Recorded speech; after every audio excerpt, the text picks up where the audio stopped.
morning, good afternoon, good evening, wherever you guys are at. I hope you're having a fantastic day. It's SoulSaint here, and I'm going to be honest with you guys. I have to apologize. We've been pretty busy basically doing a lot of other content in terms of live streams and whatnot for Raid, but I haven't been really able to drop as much footage in terms of like really giving you guys information, value in some capacity, and to be honest with you, I know that the terrain of Raid right now has been a very tumultuous relationship. I like to use that word tumultuous because it's like sometimes it's good, sometimes it's bad, and right now we're kind of a little bit on the downswing. So I thought that like what I would do for myself in terms of how I enjoy and experience things in terms of like content, I want to give you guys positive reinforcement, positive validation in terms of like the experience, because we have enough negativity in the day that we go through. And I'm not trying to preach or anything like that, but what I'm trying to incorporate is that I want to focus on the things that make me enjoy wanting to play Raid. So for the future, we're going to do two things. One, I'm going to start focusing a lot more primarily on like PvP. For example, I've been doing like platinum pushing on the side now, especially being in part of MAD. It's been something I've been enjoying a lot more. And this is my most recent one. This is what I hit for this this reset that we just went through as of today, November the 11th on 2024. So my personal best has been around like 57, or so. So I'm trying to get into the top 50, top 30, top 10, maybe number 1 every now and then. Who knows?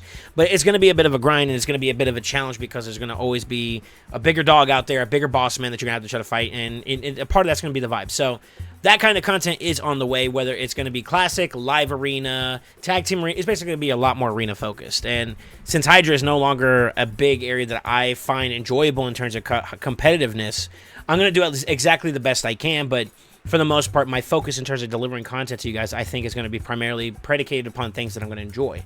Now, with that being said, another thing I enjoy is helping out people.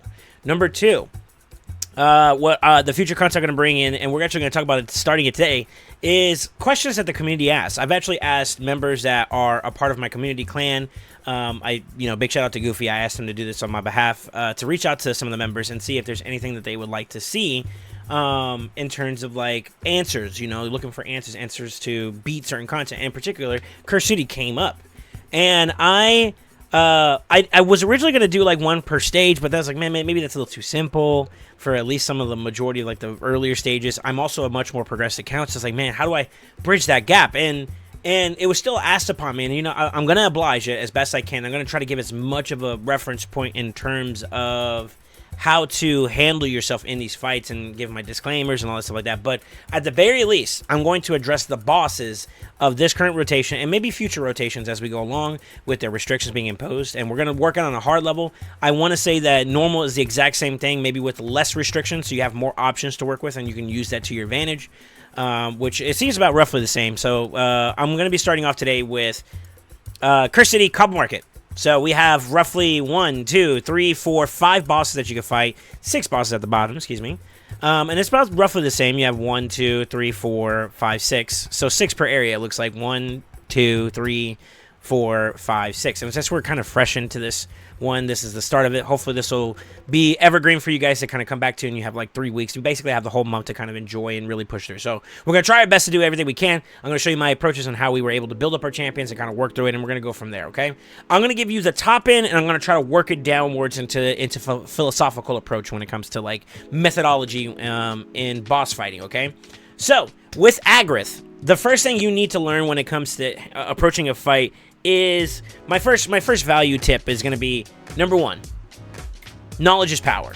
So there are resources external to the game or within the premise of looking around in our community that you can find answers to. I refer to hellhades.com as an area for really good stage tool reference points. So I just want to see information on stats that the boss that I'm fighting against brings to the table, so I know, is there a minimum requirement of what I want to hit, or is there a certain speed requirement that I want to kind of get to, or make sure that I'm at a pace where I'm able to outbeat the boss and whatnot. So looking at Cobble Market on hard mode for stage 5, so Sin City Cobble Market C5, Agreth, which is accurate, he's level 150, and you can kind of cross-reference this. It's a Spirit 150, so that matches up. He's at 125 speed. Pretty decently slow, to be honest with you. It's pretty much on par with what you would normally see for base speeds of champions. And then, of course, his resistance is about 150. So, in the parentheses, 175 is basically what you're looking for all intents and purposes, I believe, 95% chance to land a debuff. So, if you want to play it more safer, you want to get closer to that true 97%, then you could kind of go up to like maybe 200 or so speed, or 200 accuracy, excuse me. Now, this is what I've used before in the past because we've had a similar rotation for this boss. So I'm going to kind of brute force it, but there is still some method behind the madness, even with my choice selection. So I'm going to show you the run. The trick behind Agreth in general is the fact that this boss is kind of organized around a 4-turn rotation where you get a respawn of these minions, these adds that are on the table, basically the little spiderlings, right? And whenever the spiderlings counterattack, the Agreth boss, the Spider Queen herself, ends up returning back some healing from their team. So, like, basically, they'll take all enemies as possible. I'm trying to find exactly where it says it at, but whenever they attack, she gets healed back up. And I'll just do an example here. I'm going to do a quick little bit of damage here on the boss. So you see it's a little bit lower. I'm going to get counterattacked, and then she heals back up, right? So how do you answer this? Well, one is going to be heal reduction. You want to get heal reduction on Agreth, so even if they do counterattack, she's not sustaining life back into the fight, and you're never going to kill her. That's one really valuable way to kind of do this. Another thing you could do is just technically remove the element of counterattack being on the board. So they could still exist on the board, but you instead strip them so that they're no longer in the fight. Additionally, option number 3, you could just kill them before they even get a chance to counterattack, and they won't counterattack, right? Then, in terms of importance for this boss, you want to make sure you can kind of live. And as you do constantly attack the boss, you always put a poison. She always puts a poison on. So, like, whenever you get counterattack or whenever you hit her, it puts a poison on. I think it's tied to the toxins, I believe that puts that on there. So, a cleanser of some capacity. In this particular example, I have what I call Reliquary Tender. She's a really good champion that not only cleanses, but she also gives you a revive option in case something does go south. Now, after that, it's pretty much a spank a tank. I'm just going to kind of, like, do my damage here as much as I can and kind of, like, really put my foot into it.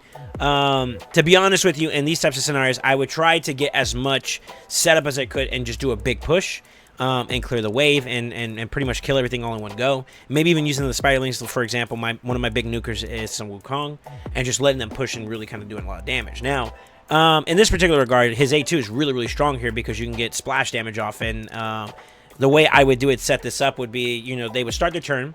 And this is kind of like the top inside where you can kind of brute force stuff, where you can kind of like set up here. They're going to do their counterattacks, but you really weren't doing any damage here to start off anyway. So this part is kind of negligible in the sense, right? You can cleanse with like someone like Methodical, who's free to play, free to acquire from anybody. And then you could just pop off on the spiderlings, and you see how most of them are dead. You already have like a lot of damage done to the boss, and you can kind of prepare yourself from there. So at this point, it's just going to be a spank attack we're going to run here. For the scenario, just to kind of help bring it into alignment, there is my Razzlebarg in play, but he is kind of just there for vanity, really. He's got his aura, but I don't have any gear on him at the moment, so there's not really any crazy value. So roughly 10 turns, I got through it. I'll show you the stats I have for this particular fight. Yes, it is conditional to being able to do a decent amount of damage within a reasonable amount of time. You don't want to have prolonged fights, so like brute forcing it means that you have to have that output to do it. So for Sun Wukong, for example, I have him built pretty high. He was originally intended for Hydra to go pretty high, but for the sake of Curse City, these are the stat bonuses I'm getting from areas as well as his own gear. He has empowerment on the table. Faction Guardians is filled up, so I am pretty high in on that regard when it comes to build capability.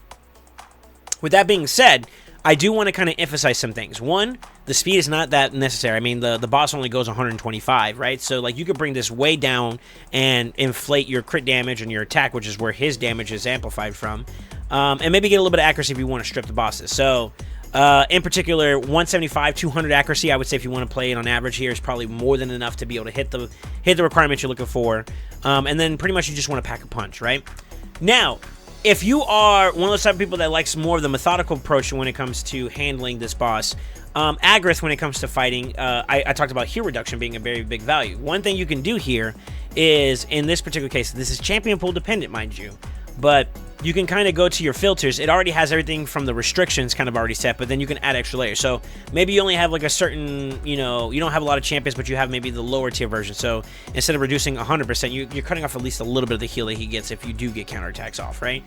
You got champions that are, I would say, a little bit more reasonable to acquire, like Coldheart on her A1. Maybe build her up with a decent amount of accuracy, make sure she's fully booked, make sure she has a decent amount of speed. Of course, get her to at least 70% crit rate so she can pack a punch with her A3. And you got something there, right? And then from there, it's just a matter of making sure that you land that that heal reduction on the boss here.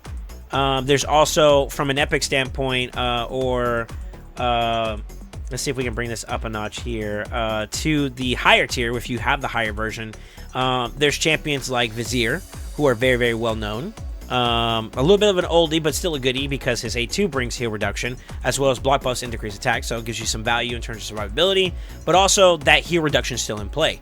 Now, I'm going to actually show you another page that I pulled up.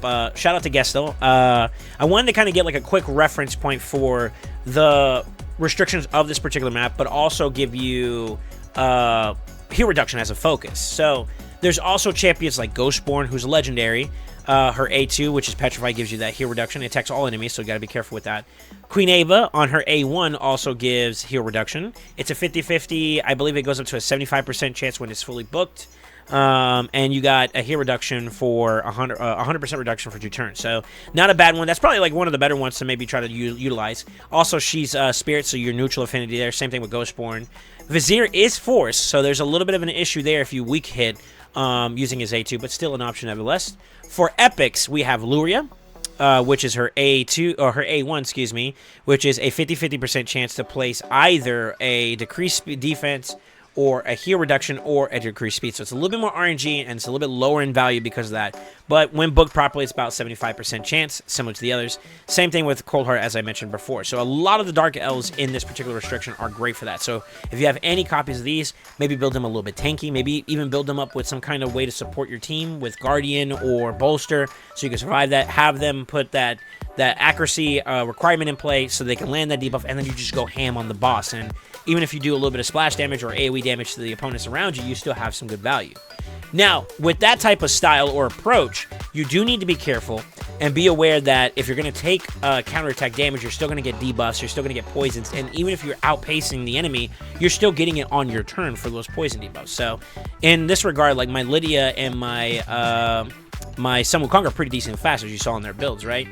But I would say in this particular focus, you want to be aware that you're going to be taking a lot of poisons, right? And the more you hit, the more you're getting like maybe poison sensitivity. I'm going to do another one here just so you can kind of see it. We're resisting a lot right now at the moment. But so you got a counterattack because of the hit, because her A1's a little bit randomized. I'm going to do one hit here. Got some more resisted effects. My Great Hall's kind of playing off pretty well right now, to be honest with you. But that adds to the importance of maybe being careful with your team composition. You may have your heal reducer. Now you need to make sure you have like a cleanser. So I like Reliquary Returner since she's a rare. A great option to kind of keep yourself going. It's very easy to acquire early on. Mithrala is a legendary that you get down the road as you progress through Hydra, and that'll give you an option there where you can not only debuff the enemy, buff your team, but also have a cleanser with her A3, as well as a shield, which is really, really nice. But is there any other options? So this is the total restriction I have right now currently at the moment, and it's not too easy to say. You could try tanking through it with just healing. You do have someone who removes singular target damage, singular target debuffs with Steel Skull. That's not too bad. Let's see if there's anybody else that might be able to give us some value. How about Lanakis? Lanakis is another champion, I believe, that just does mostly ally attack and then turn meter, and then it also gives you buffs, so that wouldn't work for us. Now, you do get continuous heals here, so that could be another way to counterbalance it. You just out-heal the damage. Because it all procs at the same time. That is an option. You do have Apothecary who also gives you heals as well. But I don't know if you'll necessarily survive through it because it's going to be on the turn itself. And you got to remember, when the boss gets his turn too, you're also going to have him pop and do extra value of those poisons. So I'm actually going to do a little quick run through so you can kind of see a little bit of what to expect if you're going through it. So I'm just going to do a bunch of A1s real fast here and try to see if we can let the boss get its turn without killing it. And pretty much what you're going to end up seeing is all these poisons that you're getting on you. eventually will add up to him causing kind of like an activation explosion effect, and you can wipe your team. So it's very, very important that you have a cleanser in mind before the boss goes if you're not beating it in one rotation's worth. So for earlier progressive counts, it's important that you keep that in mind. So ideally, you're looking for heal reducers, you're looking for buff strippers, someone like Sun Wukong, or insert some random buff stripper or buff remover in general. A cleanser, so heal reducer, buff stripper, cleanser, and then from there it's just as much damage as you can get. The cleanser could also be a reviver in the sense that you could try to keep them alive. So in summary, the main things you need to have incorporated onto your team is basically a debuffer that applies heal reduction, a cleanser that can keep your team going, maybe with some shields, also with some sustain like healing or a revive if necessary. And then, of course, you want to have a damage dealer set. So you could probably 5 damage dealers. Maybe you could add some extra debuffs to make your run faster, or some sustainability like Razzlebark with his leech, so that you can kind of outpace the damage you're getting. Maybe you have a cleanser but you don't have that healer. You could maybe use the leech to be your healing offset. And from there, it's pretty much just a matter of sustain versus the battle itself. I mean, you can incorporate buff strips to kind of remove too much of the counterattacks, which removes some of the poison aspects you're going to get. But inevitably, the main thing you need to prioritize is making sure that you have those components in there. And then from there, it's a battle of attrition. And your goal is to make sure you outpace the opponent and get as much output as you can. So if you guys have any other suggestions you want to see in terms of like different approaches that you could do, by all means, I'm open to it. In addition to that, though, I want you guys to feel encouraged. Try to see if you can find your answers when it comes to progressing in Sin City. It's awesome. It's a great place for resource value, and obviously, the more you want to get closer towards mythical champions or some of the rewards you can get inside Curse City, the better it gets, right? Obviously, who doesn't like good rewards and free rewards that you get daily, right? So, with that being said, I hope you guys use your teams wisely. If you have a different approach that you would like to use, feel free to give me an example of that in the comments below. I definitely would like to share that knowledge with other people. But there's various different ways you can approach a boss, and some of the ways I mentioned, brute forcing it, or in this particular case, playing through the mechanics itself, could be very valuable. With that being said, don't forget to like, comment, subscribe, and as always, always remember, stay ascended.